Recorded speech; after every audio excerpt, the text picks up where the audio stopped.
li Husain. Abdullah bin Zubair juga menasihati Husain. Aina tadhhabu?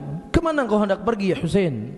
Wa tadhhabu ila qaumin qatalu abaka wa ta'anu akhaka. La tadhhab. Fa abal Husain ila ay yakhruja. Abdullah bin Zubair berkata, kemana engkau hendak pergi ya Husain? Ya, engkau ingin pergi ke suatu kaum yang dia telah membunuh bapakmu? Kamu ingin pergi suatu kaum yang dia telah menusuk saudaramu?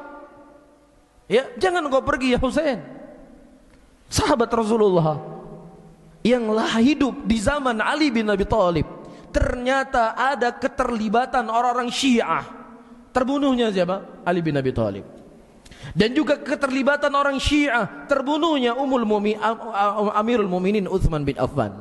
Dan ternyata orang Syiah juga terlibat, terbunuhnya cucu Nabi kita Nabi Muhammad sallallahu alaihi wasallam. Jangan pernah kalian buka telinga kalian. Jangan pernah kalian buka hati-hati kalian. Sehebat apapun ucapannya, sebanyak apapun titelnya, ketika mereka mengatakan tidak ada perbedaan di antara Sunni dengan Syiah.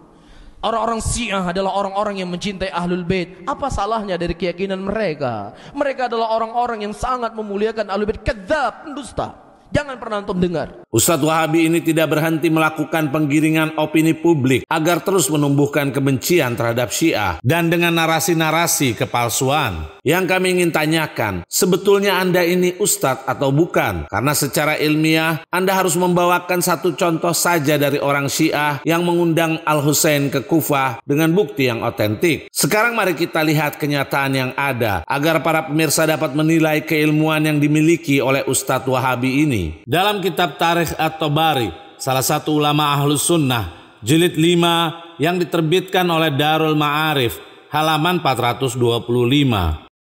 Maka, yakni Al-Imam Husain memanggil, wahai Sibs bin Rabi, dan Hajar bin Abjur, dan Qais bin Al-Ash'ath, dan Yazid bin Al-Harith, bukankah kalian mengirimkan kepadaku pesan yang tertulis bahwa buah-buah telah mematang, dan halaman sudah menghijau, dan kesenangan telah melimpah? Maka sesungguhnya tentara telah siap maju menghampirimu, maka datanglah. Mereka berkata, kami tidak melakukannya, yaitu mengirimkan surat itu. Imam berkata, Subhanallah, iya, demi Allah kalian telah melakukannya.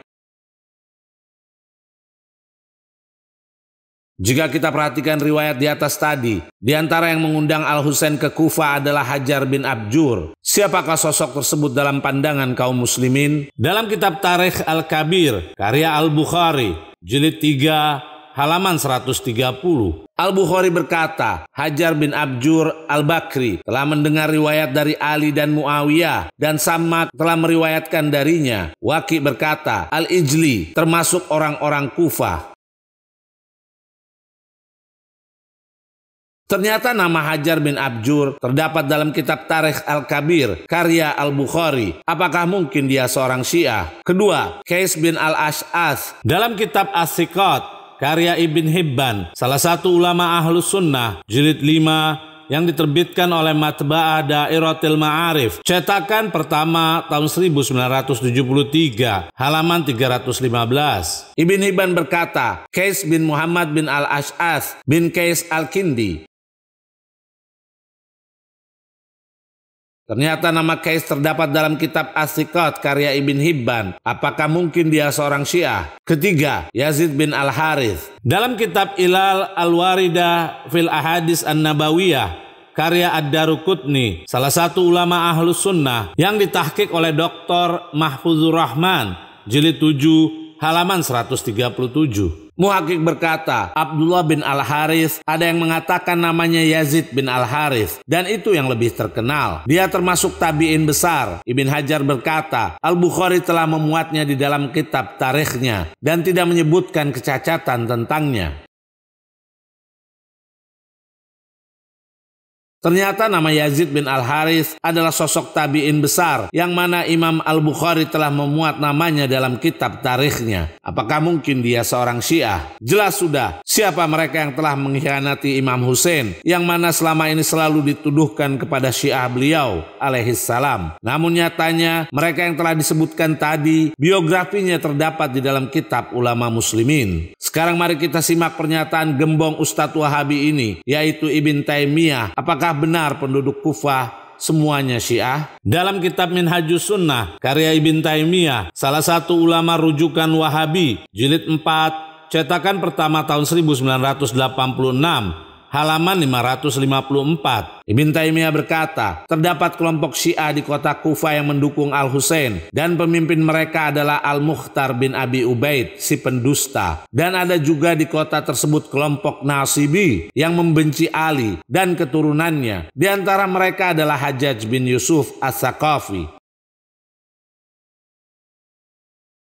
Wahai Ibn Taimiyah, siapakah di antara dua kelompok tadi yang membunuh Imam Husain? Dalam kitab yang sama, jilid 4, halaman 368, Ibn Taimiyah berkata, mereka, yaitu Syiah, di dalam dosa-dosa besar dan menentang hal-hal yang sudah diketahui secara pasti, yaitu di dalam agama, lebih besar dibandingkan kelompok Nasibi yang membunuh Al-Husain. Kami tegaskan, yang membunuh Al-Husain adalah Nasibi, bukan kelompok Syiah.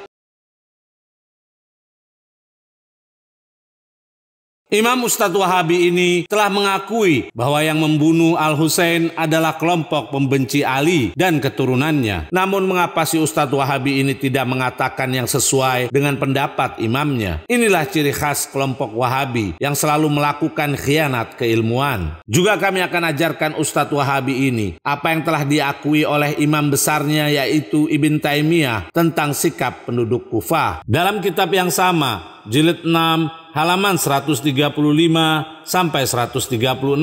Ibn Taimiyah berkata, dari Hudair yang berkata, Abu Ishaq As-Subair datang ke kota Kufah. Maka Shimir bin Atiyah berkata kepada kami, mari bersama-sama kita menghadap beliau. Lalu kami duduk bersamanya dan berbincang-bincang. Kemudian Abu Ishaq berkata, aku keluar dari kota Kufah dan tidak ada satupun dari penduduknya yang meragukan akan keutamaan Abu Bakar dan Umar serta mengutamakan mereka berdua.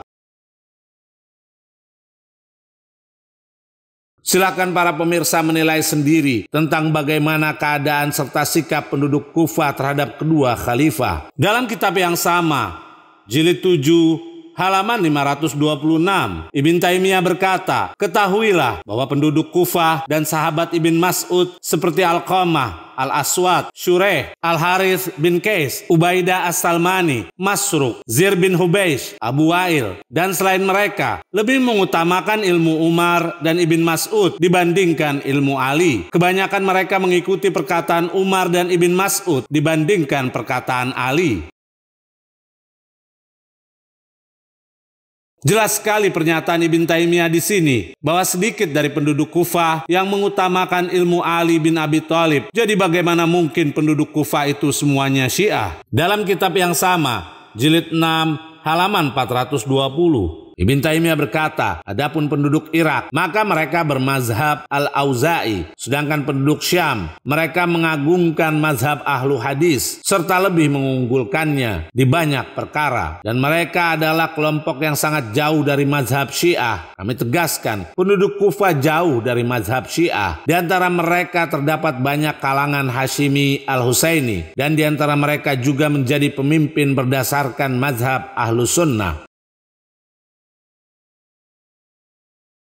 Dari pernyataan Ibn Taimiyah ini, kita ambil kesimpulan bahwa di kota Kufah terdapat pengikut Imam Husain dan juga musuh beliau alaihissalam. Jadi tidak dibenarkan bahwa yang membunuh Al-Husain adalah para pengikutnya sendiri. Karena sudah kami katakan di atas tadi, tolong bawakan dalil bahwa terdapat satu saja orang Syiah yang membunuh Al-Husain alaihissalam. Ditambah lagi adanya intimidasi serta pengintaian yang ketat dari Ubaidillah bin Ziyad terhadap Syiah Amirul Mukminin di kota Kufah, seperti riwayat berikut ini. Dalam kitab Majma'uz Zawaid karya Al-Haythami, salah satu ulama Ahlus Sunnah, jilid 6 yang diterbitkan oleh Darul Kitab Al-Arabi, halaman 266. Diriwayatkan dari Al-Hasan yang berkata, sesungguhnya Ziyad mencari Syiah Ali lalu membunuh mereka. Hal tersebut didengar oleh Al-Hasan bin Ali. Beliau pun berkata, ya Allah, bunuhlah dia karena terbunuhnya merupakan kafaroh. Al-Haisami berkata, At-Tabrani telah meriwayatkannya dan para perawinya adalah perawi sahih. Apakah Syiah sebagai pembunuh atau yang terbunuh? Mari kita lihat apa yang diucapkan Yazid kepada Ubaidillah bin Ziyad. Dalam kitab Tarikh At-Tabari, salah satu ulama Ahlus Sunnah, jilid 5 yang diterbitkan oleh Darul Ma'arif, halaman 357. Surat Yazid kepada Ubaidillah bin Ziyad. Sesungguhnya para Syiahku dari kota Kufah telah mengabarkan bahwa putra Akil sedang berada di sana. Dia mengumpulkan kelompok untuk memecah persatuan muslimin. Kalimat Syiahku diucapkan oleh Yazid, yang mana dia adalah dalang dari pembunuhan Al-Husain di Karbala. Inilah ciri khas kelompok yang hobinya selalu memfitnah bahwa Syiahlah yang membunuh Al-Husain. Sesungguhnya akal yang sehat akan lebih dapat mencerna sesuai dengan realita yang terjadi dan fakta dari riwayat-riwayat yang telah kami paparkan. Kami sarankan kepada Ustadz Wahabi ini dan kawan-kawannya agar tidak nekat untuk tampil ke permukaan, sementara ilmu yang dibawanya pas-pasan. Inilah yang dikatakan oleh peribahasa, menepuk air di dulang, terpercik muka sendiri.